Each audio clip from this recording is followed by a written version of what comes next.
ఈరోజు మనం ఒక ఆహ్, విచిత్రమైన కానీ మనందరికీ బాగా తెలిసిన ఫీలింగ్ గురించి మాట్లాడుకుందాం. రోజంతా చాలా బిజీగా ఉంటాం. ఒకదాని తర్వాత ఒకటి. Calls, meetings, emails. సాయంత్రానికొచ్చేసరికి పూర్తిగా అలసిపోతాం. అబ్బా! ఈరోజు చాలా కష్టపడ్డాను అనిపిస్తుంది.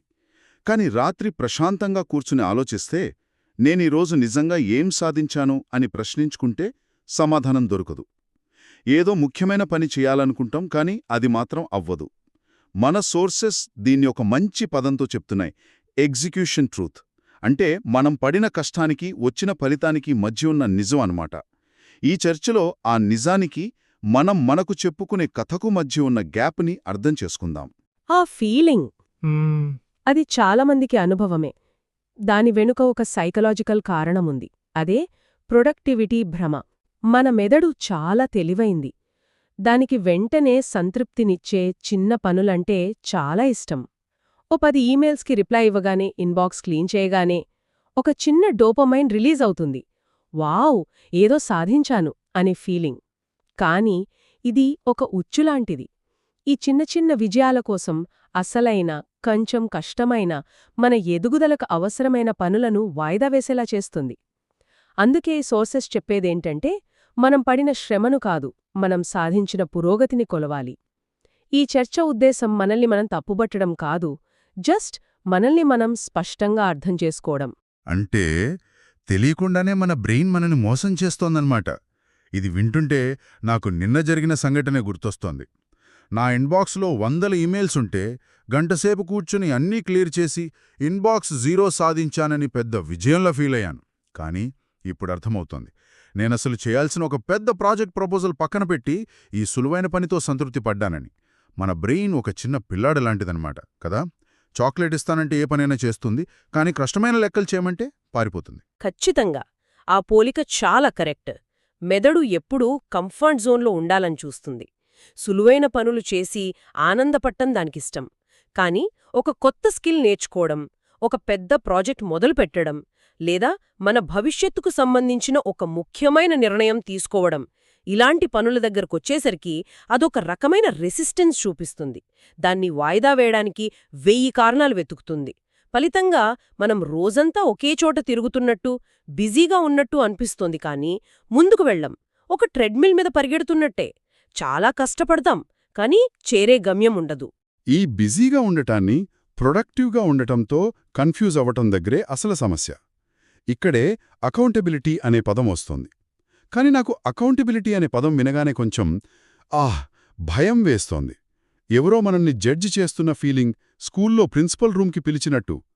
కాని మన సోర్సెస్ దీన్ని పూర్తిగా వేరే కోణంలో చూస్తున్నాయి కదా. అకౌంటబిలిటీ అంటే శిక్ష కాదు, క్లియర్ విజిబిలిటీ అంటే స్పష్టత అనంటున్నాయి. అంటే మనల్ని మనం శిక్షించుకోవడం కాదు. ఇది కేవలం అద్దం ముందు నిలబడటం లాంటిది. అద్దం మనల్ని ఎప్పుడూ జడ్జ్ చెయ్యదు, ఉన్నది ఉన్నట్టు చూపిస్తుంది. అంతే. ఇక్కడ మనం మనల్ని 2 సింపుల్ ప్రశ్నలు వేసుకోవాలి. 1, ఈ వారం నేనేం చేయాలనుకున్నాను? 2, నేను నిజంగా ఏం చేశాను? ఈ రెండింటి మధ్య ఉన్న గ్యాప్, అదే మన ఎగ్జిక్యూషన్ ట్రూత్. ఇందులో ఎలాంటి డ్రామా, గిల్ట్, జడ్జ్మెంట్ ఉండకూడదు. ఒకవేళ అనుకున్నది చెయ్యలేకపోతే అయ్యో నేను వేస్ట్ అని నిందించుకోవడం కాదు. ఓకే, ఇది జరగలేదు, బహుశా నా ప్లానింగ్ సరిగా లేదేమో, లేదా నాకు వేరే అడ్డంకులొచ్చాయేమో, దీని నుంచి ఏం నేర్చుకోవాలి అని మనల్ని మనం సరిచేసుకోవడానికి ఇదొక అవకాశం. ఇది వినడానికి బాగుంది, కాని ఆచరణలో ఇది ఇంకో పనిలా మారిపోయే ప్రమాదం ఉంది గదా. ఆల్రెడీ పనులతో సతమతమవుతున్న వాళ్లకు ఇప్పుడు కూర్చొని నా గురించి నేనే రివ్యూ రాసుకోవాలా అని చిరాకురాదా? దీన్నొక భారంలా కాకుండా ఒక సహాయంలా ఎలా చూడగలం? ప్రతి వారం చివర్లో ఒక 15 నిమిషాలు అంతే. దీన్ని పనిలా కాకుండా మన మైండ్ని డీక్లటర్ చేసే ఒక ప్రక్రియలా చూడాలి. మనం చిన్నప్పుడు స్కూల్లో మార్క్షీట్ చూసుకున్నట్టు. ఓ మంచి పోలిక. ఆ మార్క్షీట్ మనల్ని అవమానించడానికి కాదు, నువ్వు మ్యాథ్స్లో వీక్గా ఉన్నావు, సైన్స్లో స్ట్రాంగ్గా ఉన్నావు అని నిజం చెప్పడానికి. ఆ నిజం తెలిసినప్పుడే కదా మనం మ్యాథ్స్ మీద ఎక్కువ శ్రద్ధ పెట్టగలం. ఈ వీక్లీ రివ్యూ కూడా అలాంటి ఒక నిజాయితీగల స్నేహితుడు. మనల్ని జడ్జి చేయడానికి కాదు, మనల్ని అర్థం చేసుకోవడానికి. ఈ స్పష్టత లేకపోవడం, ఈ అస్పష్టత అనేది కేవలం మన పనిమీదనే కాకుండా మన మానసిక ఆరోగ్యంపై కూడా చాలా ప్రభావం చూపుతుందంటున్నారు. ఇది వినడానికి చాలా పెద్ద విషయంగా అనిపిస్తోంది. మనం చేసే పనులకు, మనసులో ప్రశాంతతకు ఇంత దగ్గరి సంబంధం ఉందన్నమాట. ఖచ్చితంగా. స్పష్టత లేని లక్ష్యాలు మన మెదళ్ళలో నిరంతరముక మెంటల్ నాయిస్ని సృష్టిస్తాయి.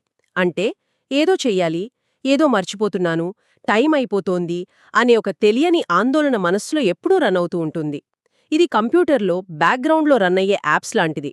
మన మెంటల్ ఎనర్జీని తినేస్తూ ఉంటుంది.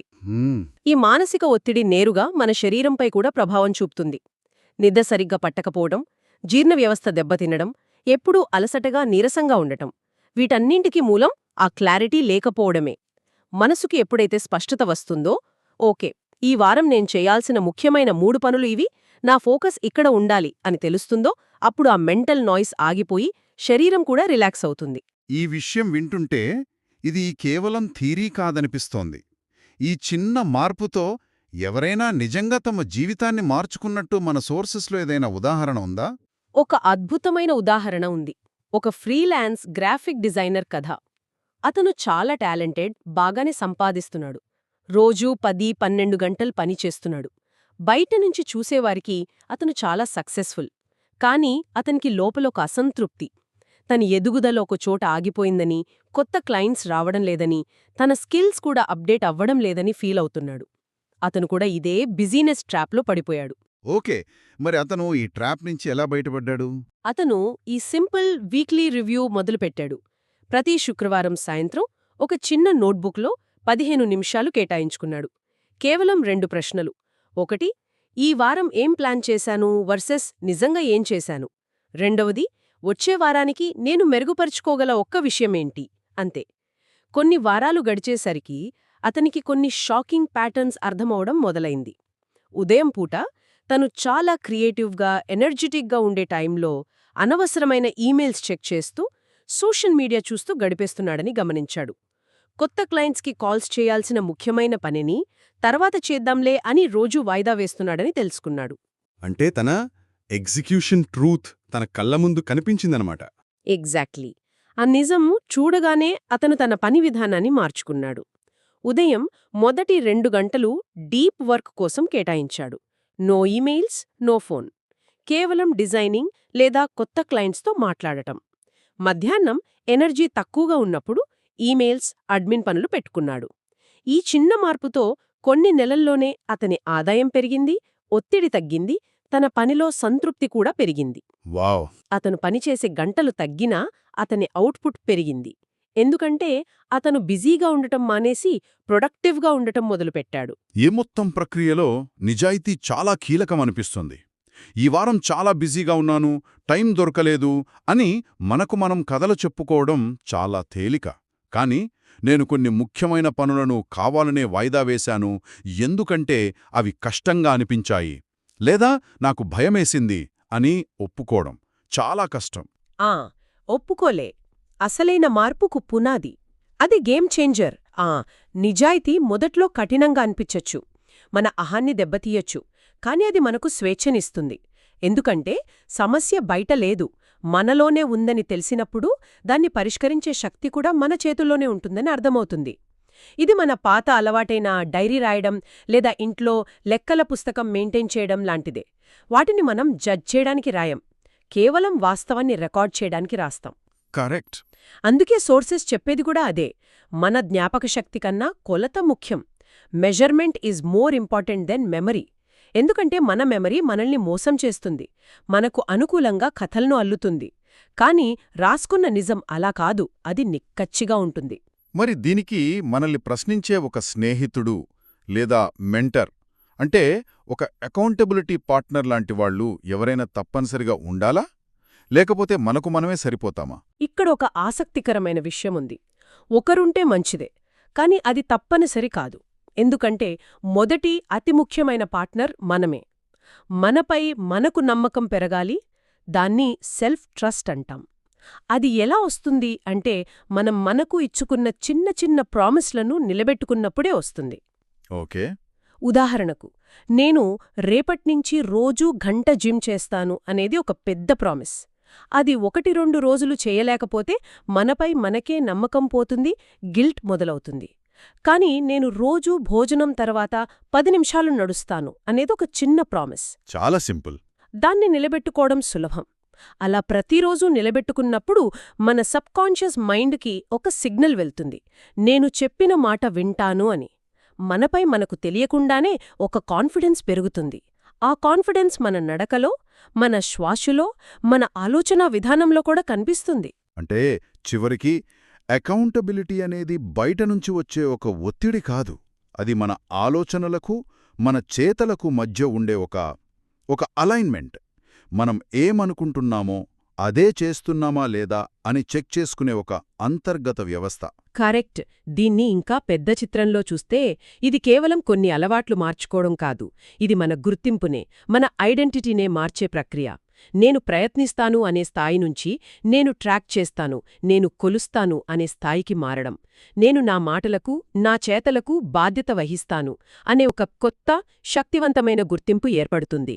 మనం మన జీవితానికి డ్రైవింగ్ సీట్లో కూర్చున్నామనే భావన కలుగుతుంది. ట్రాకింగ్ మనకు అవేర్నెస్ ఇస్తుంది. అవేర్నెస్ మనకు ఎంచుకునే అవకాశమిస్తుంది. ఆ అవకాశం మనకు స్వేచ్ఛనిస్తుంది. ఇదొక గొలుసుకట్టు చర్యలా ఉంది. ముందుకు నడిపిస్తుంది. ఇది మనల్ని గిల్ట్ నుంచి గ్రోత్కి తీసుకెళ్తోంది. ఇప్పుడు ఆలోచించాల్సిన విషయమేంటంటే, ఒకవేళ మన దినచర్య ఒక పుస్తకమైతే, కేవలం ఒక వారం పాటు అందులోని ప్రతి చర్యను మనం నిజాయితీగా ట్రాక్ చేస్తే, ఆ పుస్తకంలోని ప్రధాన పాత్ర యొక్క నిజమైన ప్రాధాన్యతలు ఏమిటని బయటపడుతుంది. ఆ పాత్ర దేనికి అవును అని చెప్తోంది, దేనికి తర్వాత అని చెప్తోంది. ఆ నిజం తెలిసినప్పుడు ఆ కథను ఎలా మార్చాలి అనే పెన్ మన చేతుల్లోకొస్తుంది. అసలు సమస్యంతా అక్కడే మొదలవుతుంది. మనం ఎంత ఉత్సాహంగా ప్లాన్స్ వేసుకుంటామో, డైరీలో రాస్తాం, ఫోన్లో రిమైండర్స్ పెట్టుకుంటాం. ఆ లిస్ట్ చూస్తే మనకే భలే అనిపిస్తుంది ఆ జోష్ వేరే ఉంటుంది కదా. కాని వారం చివరికొచ్చేసరికి అందులో సగం కూడా అవ్వదు. ఆ ప్లానింగ్కి, అసలు మనం చేసే పనికి మధ్య ఎప్పుడో ఒక పెద్ద గ్యాప్. అదే ఆ గ్యాప్. అది చూసినప్పుడల్లా మనమీద మనకే ఒక రకమైన నిరాశ మొదలవుతుంది. నిజమే.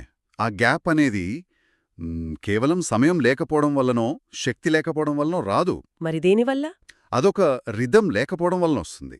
ఒక క్రమ పద్ధతి. ఎప్పుడైతే మనం వారానికొకసారి మనల్ని మనం నిజాయితీగా సమీక్షించుకోవడం మొదలుపెడతామో, అంటే ఈ వారం ఏం చేద్దామనుకున్నాను, ఏం చేయగలిగాను అని ప్రశ్నించుకోవడమా? కరెక్ట్. ఆ అలవాటు చేసుకున్నప్పుడు మెల్లిగా మన లోపల ఒక మార్పు మొదలవుతుంది. ఎలాంటి మార్పది? ఒక నమ్మకం. నేను మొదలుపెట్టిన పనిని పూర్తి చేయగలను అనే ఒక కాన్ఫిడెన్స్. అది నెమ్మదిగా మనలో బిల్డ్ అవుతుంది. ఇది బయటకు కల్పించే ధైర్యం కాదు. బహుశా ఎవరూ గమనించకపోవచ్చు కూడా. మనకు మాత్రమే తెలిసే ఒక ఫీలింగ్. అంతే. మనకు మాత్రమే తెలిసే ఒక రకమైన స్టెబిలిటీ, ఒక స్థిరత్వం లోపల ఏర్పడుతుంది. ఆ ఫీలింగే వేరు. బయట ఎంత గందరగోళమున్నా మన లోపలంతా మన అదుపులో ఉన్నట్టు అనిపిస్తుంది. కానీ కేవలం కొన్ని పనులు పూర్తి చేసినంత మాత్రాన మన ఆరోగ్యం మెరుగుపడుతుంది అనడం కొంచెం అతిశయోక్తిగా అనిపించడం లేదా? అస్సలు కాదు.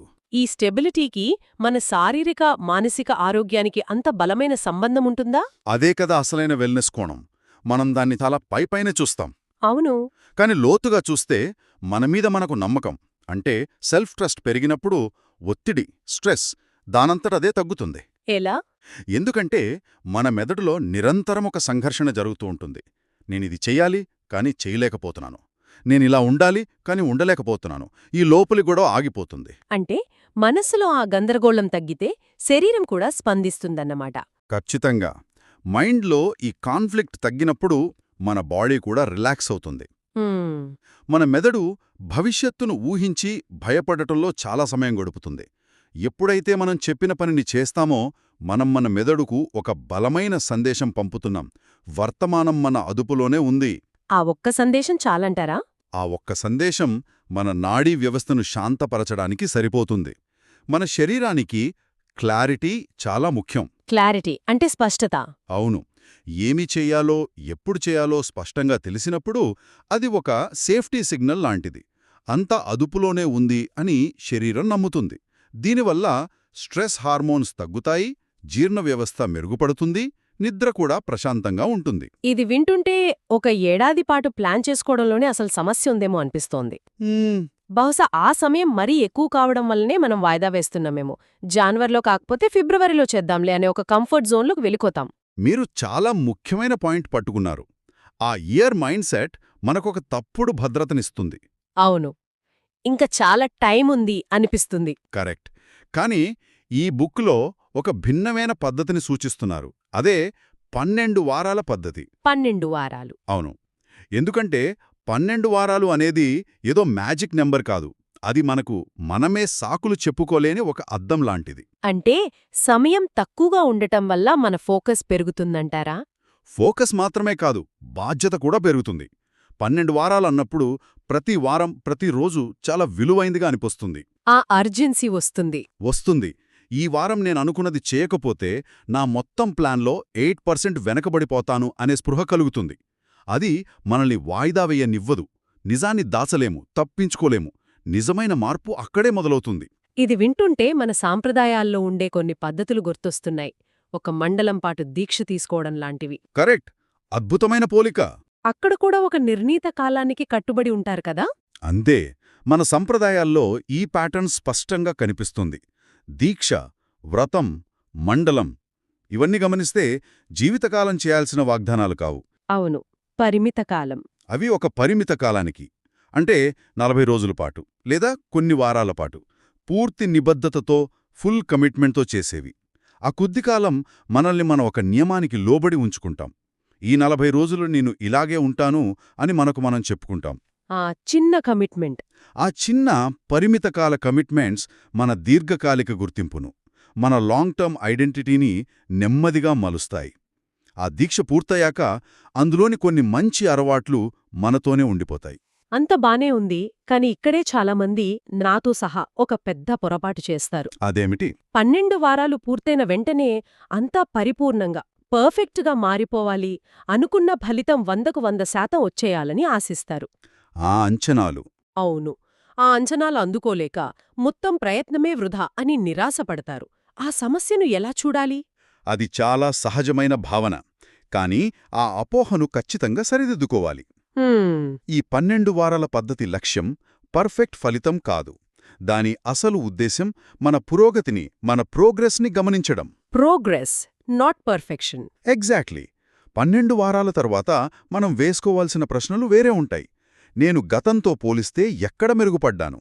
ఏ అలవాటు నాకు ఇప్పుడు సులభంగా వస్తోంది?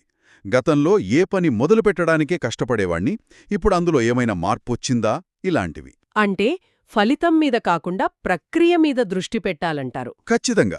ఉదాహరణకు, ఒకరు 12 వారాల్లో 10 కిలోలు తగ్గాలనుకున్నారు అనుకుందాం. ఓకే. కాని 6 కిలోలే తగ్గారు. దాన్ని తోలువిగా చూడకూడదు. కాని అలానే చూస్తారు చాలామంది. చూస్తారు, కాని చూడకూడదు. బదులుగా, ఈ 12 వారాల్లో నేను రోజూ వ్యాయామం చేయడం అలవాటు చేసుకోగలిగానో, జంక్ ఫుడ్ తినడం తగ్గించగలిగానో, నా ఎనర్జీ లెవెల్స్ పెరిగాయి. ఇది అసలైన విజయం. ఆ అలవాట్లు. అవును. ఆ కిలోల బరువనేది కేవలం ఒక అవుట్కమ్. అసలైన మార్పు మన అలవాట్లల్లో, మన ఆలోచనా విధానంలో వచ్చింది. జీవితం ఒక పెద్ద రేస్ కాదు. అది చిన్న చిన్న ఉద్దేశపూర్వకమైన సైకిల్ సిరీస్. ఈ సైకిల్ సిరీస్ అనే ఆలోచన బాగుంది. అంటే ఒక సైకిల్ పూర్తయ్యాక కొంచెం విరామం తీసుకుని, నేర్చుకున్న పాఠాలతో కొత్త సైకిల్ మొదలుపెట్టడం. అవును. మన ఆరోగ్యం విషయంలో కూడా ఇది వర్తిస్తుంది కదా. ఒకే రకమైన డైట్, ఒకే రకమైన వ్యాయామం ఎప్పటికీ పనిచేయదు.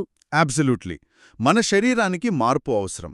ఇలాంటి సైకిల్ బేస్డ్ అప్రోచ్ మన శరీరానికి కూడా బాగా సరిపోతుంది. ఇది మన రిజిడ్ ఐడెంటిటీని బ్రేక్ చేస్తుంది. అంటే నేనింతే, నేను మారలేను అనే నమ్మకాన్ని పక్కన పెట్టి ఒక ఫ్లెక్సిబుల్ ఐడెంటిటీని పెంచుతుంది. నేనిప్పుడిది ప్రయత్నిస్తున్నాను, దీన్నుంచి నేర్చుకుంటున్నాను, అవసరమైతే మారగలను అనే నమ్మకాన్నిస్తుంది. మరి ఈ 12 వారాల సైకిల్ పూర్తయ్యాక మన వైఖరి ఎలా ఉండాలి? మనం చాలా సాధించామని గర్వపడాలా, లేక ఇంకా చేయాల్సింది చాలా ఉందని నిరాశపడాలా? ఇక్కడే ఈ ఆథర్ ఒక చాలా ప్రశాంతమైన, పరిపక్వతతో కూడిన సలహా ఇస్తారు. అదేంటంటే, ఎక్కువగా సంబరాలు చేసుకోవద్దు, అలాగే ఎక్కువగా విమర్శించుకోవద్దు. ఓవర్ సెలబ్రేట్ చెయ్యొద్దు, ఓవర్ క్రిటిసైజ్ కూడా చెయ్యొద్దు. కరెక్ట్. కేవలం 3 పనులు చెయ్యాలి. అవేమిటి? 1. గమనించాలి. అబ్జర్వ్. ఏం జరిగింది, ఏం పనిచేసింది, ఏం చెయ్యలేదు అనే నిష్పక్షపాతంగా ఒక సాక్షిలా చూడాలి. భావోద్వేగాలను పక్కన పెట్టి కేవలం డేటాను చూడాలి. ఓకే. 2 సర్దుబాటు చేసుకోవాలి, అడ్జస్ట్. వచ్చిన ఫలితాల ఆధారంగా మన పద్ధతిని కొద్దిగా మార్చుకోవాలి. బహుశా మనం పెట్టుకున్న లక్ష్యం మరీ పెద్దది కావచ్చు, లేదా మనమెంచుకున్న మార్గం సరైనది కాకవచ్చు. కాకపోవచ్చు. చిన్న చిన్న మార్పులు చేసుకోవాలి. 3 మళ్ళీ చెయ్యాలి. రిపీట్. మరో 12 వారాల సైకిల్ని మొదలుపెట్టాలి. Observe, adjust, repeat. అంతే. ఇదే అసలైన ఎదుగుదల, ఇదే మెచ్యూరిటీ. ఎందుకంటే జీవితంలో ఏది శాశ్వతం కాదు, మన ఎదుగుదల కూడా ఒక నిరంతర ప్రక్రియ. మొత్తం ఈ చర్చను ముగిస్తూ మనం మొదట మాట్లాడుకున్న వార్షిక ప్రణాళిక, ఆ ఇయర్ మైండ్ సెట్కి, ఇప్పుడు చర్చిస్తున్న 12 వీక్ మైండ్ సెట్కి ఉన్న ప్రాథమికమైన తేడాను ఒక్క మాటలో చెప్పాలంటే ఏం చెబుతారు? ఆ తేడా చాలా స్పష్టమైనది. ఇయర్ మైండ్ సెట్ మనకు కంఫర్ట్ ఇస్తుంది. ఒక రకమైన సౌకర్యం. అవును, ఇంకా చాలా సమయం ఉంది కదా అనే భ్రమనిస్తుంది. అది మనల్ని వాయిదా వేయడానికి ప్రోత్సహిస్తుంది. కానీ 12 వీక్ మైండ్ సెట్ మనకు రెస్పాన్సిబిలిటీ ఇస్తుంది. బాధ్యతను గుర్తు చేస్తుంది. ప్రతి వారం విలువైంది, ప్రతిరోజు ముఖ్యమని చెప్పుతూ వెంటనే చర్య తీసుకునేలా చేయిస్తుంది. ఆ యాక్షన్ నుంచే అసలైన ఆత్మవిశ్వాసం, సెల్ఫ్ బిలీఫ్ పుడుతుంది. చాలామంది ఆత్మవిశ్వాసం వచ్చాక పని మొదలు పెడదామనుకుంటారు. కాని అది తప్పు. పని మొదలు పెడితే, చిన్న చిన్న విజయాలు సాధిస్తే ఆత్మవిశ్వాసం దానంతట అదే వస్తుంది. నిజమే. ఆ నమ్మకం మన ఆరోగ్యం, మన పని, మన సంబంధాలు, ఇలా జీవితంలోని అన్ని అంశాల్లోనూ ప్రతిఫలిస్తుంది. ఈ సిస్టమ్ గురించిన చర్చ ఇక్కడతో స్పష్టమైందని అనుకుంటున్నాను. ఇది టాపిక్ అయిపోయినందువల్ల కాదు, సిస్టమ్ వెనుక ఉన్న అసలైన ఆలోచన అర్థమైనందువల్ల ఒక ప్రశాంతమైన ఆలోచనతో ఇక్కడ ఆపుతున్నాం. ఇక దీన్ని ఎలా ఉపయోగించుకోవాలనేది పూర్తిగా వినేవారి చేతుల్లోనే ఉంది. ఈ వీడియోలో చెప్పిన విషయాలు ఉపయోగంగా అనిపిస్తే వీడియో లైక్ చేయండి. ఇలాంటి ఇంపార్టెంట్ కంటెంట్ ఉన్న వీడియోస్ వెల్నెస్ గీక్స్ ఛానల్లో ఇంకా చాలా ఉన్నాయి, ఒకసారి ఎక్స్ప్లోర్ చేయండి. ఇలాంటి వీడియోలు మిస్ అవ్వకూడదనుకుంటే సబ్స్క్రైబ్ చేయండి.